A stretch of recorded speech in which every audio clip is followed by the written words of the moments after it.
السلام علیکم. میں آکسفورڈ اسلامک سائنٹیفک اسکول سے مس تبریک السحر. ہمارا سبجیکٹ ہے اسلامیات اور ہمارا ٹاپک ہے اللہ اور اس کے رسول صلی اللہ علیہ وآلہ وسلم کی محبت اور اطاعت، چیپٹر نمبر 2. اور اس میں ہمارا ٹاپک ہے ختم نبوت. اس کا آج ہم پارٹ 2 کریں گے. بک کا پیج نمبر ہے 102 سے 104 تک. جی، چیپٹر نمبر 2 اللہ اور اس کے رسول صلی اللہ علیہ وآلہ وسلم کی محبت اور اطاعت کا کوشچن نمبر 3 ہے قرآن و حدیث کی روشنی میں ختم نبوت کا مفہوم واضح کریں. اس کا آج ہم پارٹ 2 کریں گے. لیکچر نمبر ہے ہمارا 10.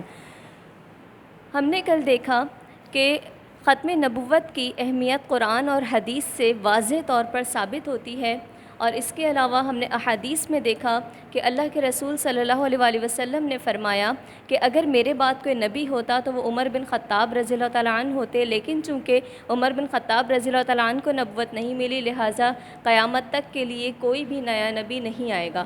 آج ہم دیکھیں گے کہ جو نبوت کا دعویٰ کرے اس کے لیے نبی صلی اللہ علیہ وسلم نے کیا فرمایا. اللہ کے نبی صلی اللہ علیہ وآلہ وسلم نے دعویٰ نبوت کرنے والے کو کذاب قرار دیا. کذاب کے معنی ہے کذب کہتے ہیں جھوٹ کو عربی میں، کاذب کہتے ہیں جھوٹ بولنے والے کو، اور کذاب کہتے ہیں حد سے زیادہ جھوٹے کو. سب سے بڑے جھوٹے کو کذاب کہا جاتا ہے. نبی صلی اللہ علیہ وآلہ وسلم نے فرمایا میری امت میں 30 کذاب نازل ہوں گے جو نبوت کا دعویٰ کریں گے. یعنی اگر کوئی نبی کریم صلی اللہ علیہ وآلہ وسلم کے بعد نبوت کا دعویٰ کرتا ہے تو یہ ہمیں اچھے سے واضح ہونا چاہیے کہ وہ کذاب ہے، یعنی سب سے بڑا جھوٹا ہے اس وقت دنیا کا. نبوت کی انبیاء کرام کے مبعوث ہونے کی 4 حالتیں ہوتی ہیں، 4 وجوہات ہوتی ہیں جس کی وجہ سے انبیاء کرام علیہ السلام مبعوث ہوتے ہیں. اللہ تعالیٰ کوئی نبی کسی امت میں بھیجتے ہیں، جس کی پہلی کنڈیشن یہ ہوتی ہے کہ کوئی ایسی قوم جس میں پہلے کبھی کوئی نبی نہ آیا ہو. ٹھیک ہے، کوئی بھی ایسی بستی جس میں پہلے کبھی نبی آیا ہی نہ ہو، اس کو اللہ سے تعارف ہی نہیں ہوا ہو، تو اس لیے اللہ تعالیٰ وہاں پر کوئی بھی نبی بھیجتے ہیں. دوسری وجہ یہ ہوتی ہے کہ پچھلی تعلیمات میں تحریف ہو گئی ہو. تحریف کہتے ہیں تبدیلی کو.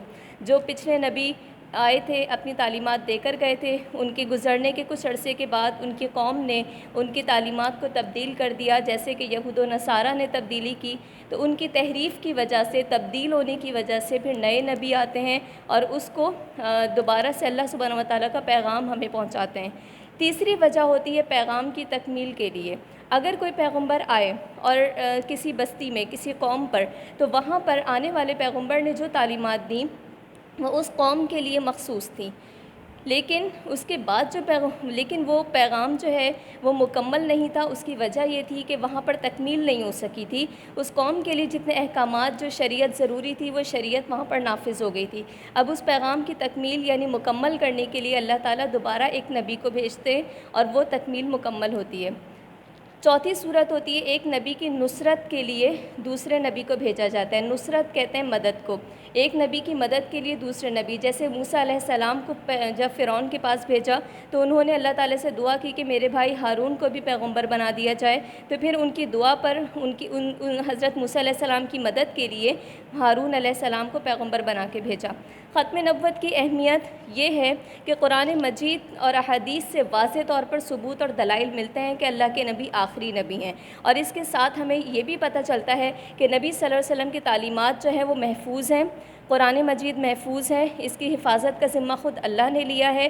اس میں کوئی تنسیخ نہیں ہوئی. تنسیخ کہتے ہیں کوئی بھی حکم منسوخ ہونے کو، یعنی کہ شریعت کا کوئی بھی حکم آج منسوخ نہیں ہے، جیسی شریعت تھی اسی طرح چل رہی ہے. نہ اس میں کوئی تحریف ہوئی ہے، یعنی کوئی تبدیلی نہیں ہوئی. لہٰذا کوئی بھی ایسی کنڈیشن جو یہاں پر بیان کی گئیں، ان میں سے کوئی بھی ایسی کنڈیشن آج موجود نہیں ہے. اس لیے کسی مزید نئے نبی کی ضرورت باقی ہی نہیں رہی ہے. ہوم ورک ہے لرن کوسچن نمبر 3 ہاف. جزاکم اللہ. السلام علیکم ورحمۃ اللہ وبرکاتہ.